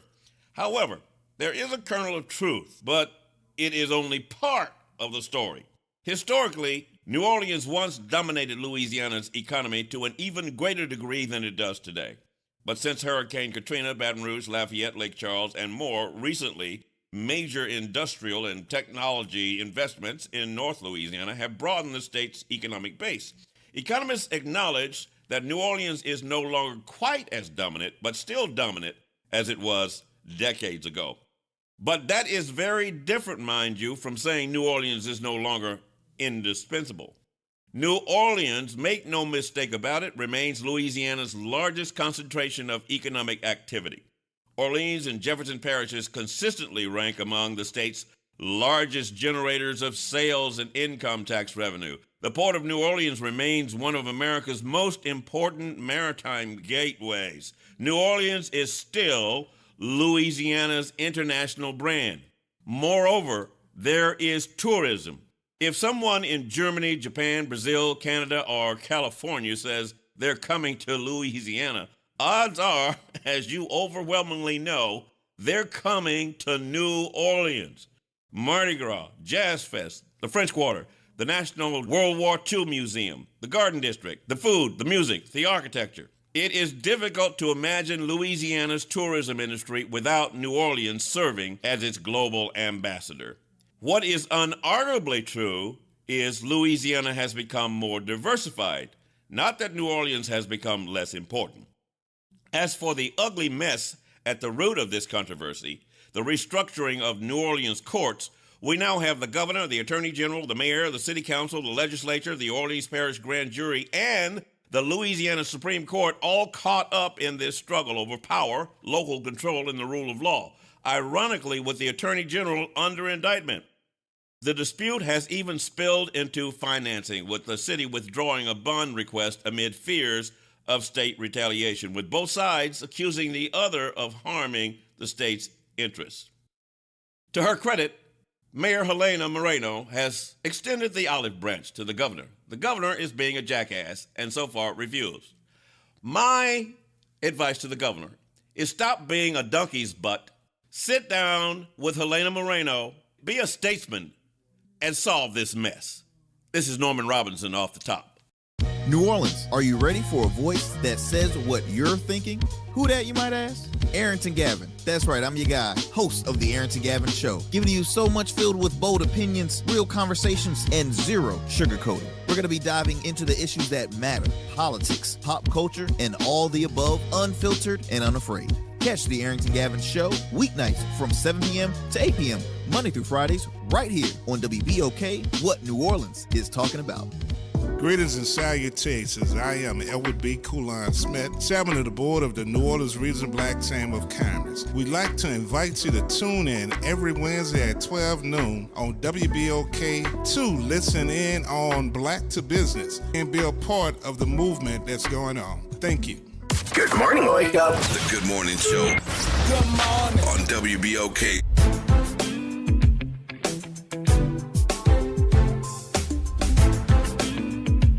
Good morning, good morning, good morning, good morning, New Orleans, and welcome back to the Good Morning Show. I am Will Sutton. I'm here with Danielle Miller. Good morning. And we're here with Dr. Angel Burns. And on the line, we have Terrell Brooks, who is the 1 millionth student to be served by the Junior Achievement of Greater New Orleans, which is supported by Liberty Bank. And Danielle has a question for you, Mr. Terrell, about moving forward. Yes, I was just telling Will and Angel that you're so well spoken, and it sounds like you're ready to tackle the real world. So I wanted to know what schools are you looking at applying to, and what majors are you trying to tap into? So that's funny because right now I'm at LEADA, which is the Summer Institute for it stands for Leadership. I'm low-key blanking. But it's a leadership institute for people where they study at Princeton and Yale for the summer. Okay. Ding, ding, ding. Yeah, we got to give you the bell for that one. Oh, thank you. They get really good prep, and it's given you like a lot of support. Mm-hmm. And I just screened some of my college lists. So right now I'm thinking about like Princeton, Yale for reach, maybe Boston College, Georgetown for like a target. And that's just where my mind's at right now. Maybe Case Western. I'm really open for my colleges, and I want to study. I want to go into the pre-law track. Yes. So for undergrad, my majors, I'm looking for something unique and something that's going to challenge me. And I know law schools don't really care about your undergrad major, so that's something I'm really looking to find something that could really help me think critically and expand my perspective. So, yeah. Yes, I love that. So, Terrell, with the program that you have developed, how are you seeing that serve some other youth? So I think the program can serve other youth in the way that when I talk to a lot of people that's around my similar age, I find that either A, they're really good at public speaking, or B, they're really good at like just, talking one-on-one with people. So like just normal communication. Sometimes I see overlap, and sometimes I see people not good at both. But if I can create a program that can solve both of these problems and help build communication in general, I think that's the biggest thing. And we're all human, and communication is the biggest thing. Once we stop communicating, that's where real problems start. So if I can find a way to encourage communication and encourage people to just speak their opinion and speak their belief, I think that's what I should do. So I think my program is helping people learn to communicate with one another from different experiences, from different backgrounds, and help connect them into a bigger community. So, did you feel the impact of Liberty Bank as you went through this program? Had you known of Liberty Bank before? I'm sure you know about Liberty Bank now, whether you did before or not. I would say definitely, just through the sponsorships, through the support systems, like I was saying earlier, and through just the genuine connections of them just coming, watching me, supporting me throughout the whole process, seeing my presentations, and coming up to me and just thanking me for it. I would say that's the biggest thing. And to know I have a support system that big is just the biggest things. All right, Dr. Burns, so thrilled that Terrell Brooks has is the 1 millionth student served by this, but there are other students who are served. Everybody can't be the 1 millionth student. Right. so there was somebody who was 999,999. Right. and there are others being served beyond the 1 millionth. So tell us about the Liberty Bank connection, why this is important. Yeah, so we're really excited. I think the year was 2025 when our state legislature decided that it'd be really important for our high schoolers to take a financial literacy course. Mm-hmm. So starting with the class of 2028 in Louisiana, all high school students, starting with that graduating class, must have a financial literacy course on their transcript in order to qualify, for top scholarship money. And so here's the thing. When you go to college, we all remember the credit card companies are there. They're not on campus anymore, but they still mail you letters, and everyone wants to, get you to start a credit card with them. But here's the thing. You've got to know what's the right banking institution for you. You've got to know if you are going to get involved with a credit card, how to manage that credit card, how to manage your credit score. And so basically, Liberty Bank got excited about this financial literacy mandate and said, let's partner with Junior Achievement so that we can put together a comprehensive free course for any of the schools in Louisiana that want to use it to deliver this instruction to their students. And so we're really excited because of the sponsorship with Liberty Bank, with Junior Achievement of Greater New Orleans. We have about 20 schools right now in New Orleans that are using the Junior Achievement financial literacy content to educate their students and fulfill this important mandate. And so we want to continue that outreach because the mandate is important, but we want to make sure we support teachers and schools in getting this done. And along with the curriculum, Liberty Bank also wants to provide other wraparound services like our banking professionals will come out and speak to the students and really just kind of bring the curriculum alive. So we're really excited about this. Yeah. I have one quick question for you, Angela, before we go. So, instead of waiting till they get to college to start learning financial literacy, they're tackling it while they're in high school. So was that story similar for you, like when you were tapping into financial literacy and like really understanding your relationship with money? Did it come around high school for you too? You know what? I used to watch some of the things my grandmother did, but I didn't understand why she did them. Okay. I watched some of the things my parents did, but I think as parents and grandparents, we need to be a little bit more intentional in sharing with our children why we are doing what we're doing with money. Because sometimes, we observe, but we need to understand the science behind the actions. And so we have things like the Green Light debit card. It's a debit card for children. It teaches them how to spend wisely, save, give, and manage their money. So it's like, I feel like you need to start early and be more intentional because sometimes as parents and grandparents, we're so busy managing the money, but we're not teaching while we're about handling, the household. And so for me, I learned a lot of these lessons by trial and error. And I want other people to not have those painful experiences. Learn from somebody else's trial and errors. I know we learn from mistakes, but let's help young people avoid some of those pitfalls. Yeah. Of course, a good place to start is Our Money Matters. Our Money Matters. Go to libertybank.net and look for Our Money Matters. All right, we're going to close out this segment and the Good Morning Show. We're going to make room for the front porch. And after that, we'll have Tavis Smiley. And after that, we'll have the G-Man, Gerard Stevens, on the reality check. This is WBOK, 12:30 a.m., what New Orleans is talking about all day long.